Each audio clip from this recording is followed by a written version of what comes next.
चक्र का मतलब है गोल घूमती वायु। वात का अर्थ है वायु, तो जो गोल घूम रही है वायु वो है चक्रवात। इसका जो केंद्र होता है वो, उसमें न्यून वायुदाब होता है। चक्रवात के केंद्र में न्यून वायुदाब होता है। इसके चारों तरफ, केंद्र के चारों तरफ बढ़ते हुए वायुदाब की समदाब रेखाएं क्रमशः होती हैं।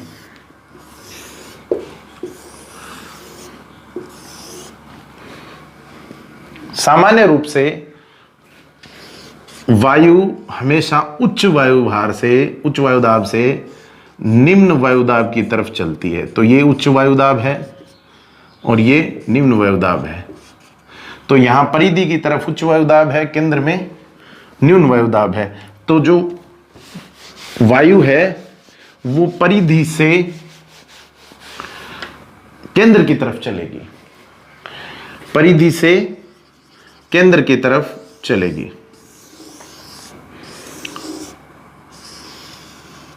परिधि से केंद्र की तरफ चलेगी तो सीधा भी चल सकती है ना। पहला क्वेश्चन है कि न्यून वायुदाब कहां होता है, तो चक्रवात के केंद्र में होता है। परिधि में उच्च वायुदाब है, वहां से परिधि की तरफ से केंद्र की तरफ वायु चलती है, तो सीधी चल सकती है ना, लेकिन चलती नहीं है। क्यों? इंपॉर्टेंट है ये। इसलिए नहीं चलती कि कोरियोलिस बल और घर्षण के कारण गोल गोल घूमती हुई चलती है। यूं एक गोलार्ध में यूं घूमती है, एक में यूं घूमती है। भूगोल में कहते हैं कि घड़ी की जो सुई है उसकी दिशा में या उसके विपरीत।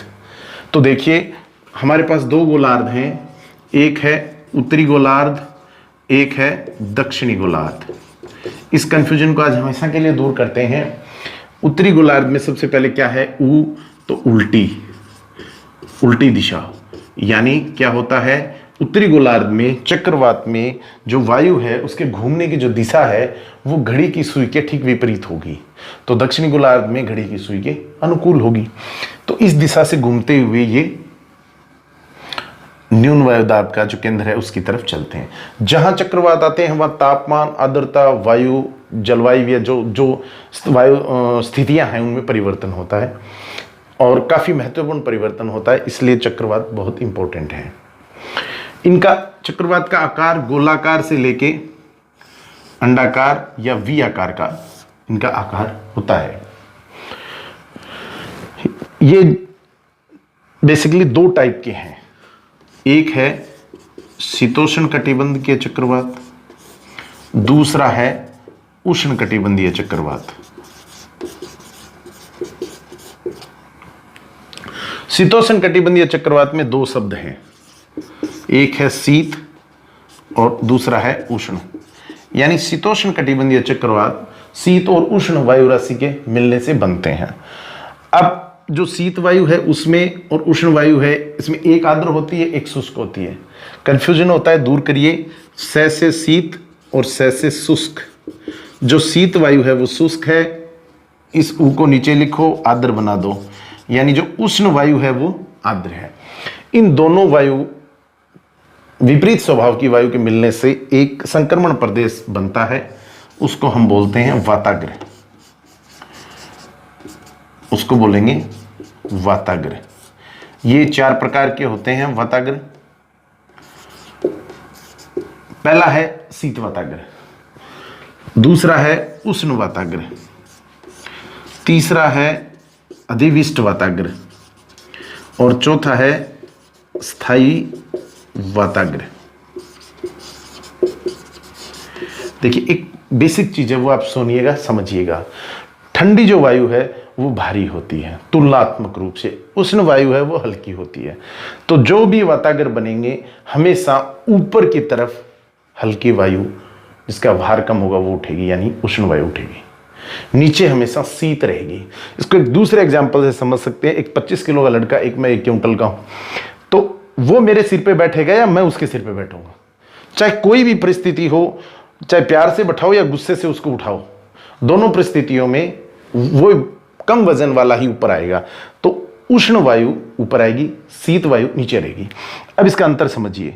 शीत जो वाताग्र है उसमें शीत वायु आक्रामक होती है, वो उष्ण वायु को धक्का देती है यूं और तेजी से उसको ऊपर उठा देती है। तो इसका जो ढाल है वो इस प्रकार होता है, यानी तेज ढाल होता है। उष्ण वाताग्र में उष्ण वायु आक्रामक होती है, वो धीरे धीरे आराम से ऊपर की तरफ चढ़ती है, उसमें यह ढाल होता है। इससे काफी चेंजेज आते हैं, वो आगे पढ़ेंगे इसमें जब शीतोष्ण कटिबंध का और पाठ पढ़ेंगे। अधिविष्ट वाताग्र में उष्ण वायु ऊपर की तरफ उठ जाती है, जमीन से संपर्क कट जाता है। स्थायी वाताग्र में दोनों वायु राशि अपने अपने रास्ते जाती हैं, एक दूसरे के इलाके में नहीं आती, रास्ते से जाती हैं, रास्ते से आती हैं, फिक्स रहता है वो, तो वो स्थायी वाताग्र होता है। अब देखिएगा कि इनका इलाका कौन सा है। शीतोष्ण जो कटिबंधीय चक्रवात है, कई बार इनको बोलते हैं ऐसा 25 से 55 या 35 से 55, 35 से 65, तो एग्जाम में क्या कंफ्यूज हो जाता है। कुछ नहीं होना, सिंपल सा रखना है। 3 का टेबल लिख देना है, 3 1 जा 3, 3 2 जा 6। आपको याद रखना है कि आगे 5 आएगा। आपने याद क्या रखना है, 5 आएगा। तो 35 डिग्री उत्तर से अक्षांश से 65 डिग्री उत्तरी अक्षांश और 35 डिग्री दक्षिणी अक्षांश से 65 डिग्री दक्षिणी अक्षांश के मध्य शीतोष्ण कटिबंधीय चक्रवात चलते हैं। ये जो इलाका है इसमें एक स्थायी पवन चलती है, उस स्थायी पवन का नाम है पछुआ पवन। क्यों ये पूछेंगे, शीतोष्ण कटिबंधीय चक्रवात के इलाके में कौन सी पवन चल रही है, पछुआ पवन।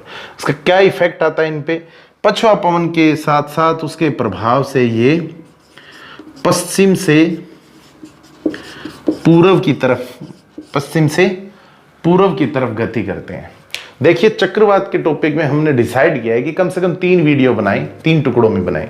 आगे का जो वीडियो होगा उसमें शीतोष्ण कटिबंधीय चक्रवात की 6 स्टेज, इसके अलावा जो वातावरण में जो चेंजेज आते हैं, मौसम में परिवर्तन आते हैं, उन सब का हम अध्ययन करेंगे। जो तीसरा वीडियो होगा उसमें उष्ण कटिबंधीय चक्रवात को पढ़ा जाएगा। मैं इसको पढ़ा रहा हूं, इसके साथ साथ में आपके जो स्क्रीन पे वीडियो विजुअल्स चल रहे हैं, उन विजुअल्स से आपको कैसा लग रहा है वो हमें बताइएगा और मैसेज जरूर करिएगा कैसा लग रहा है। धन्यवाद।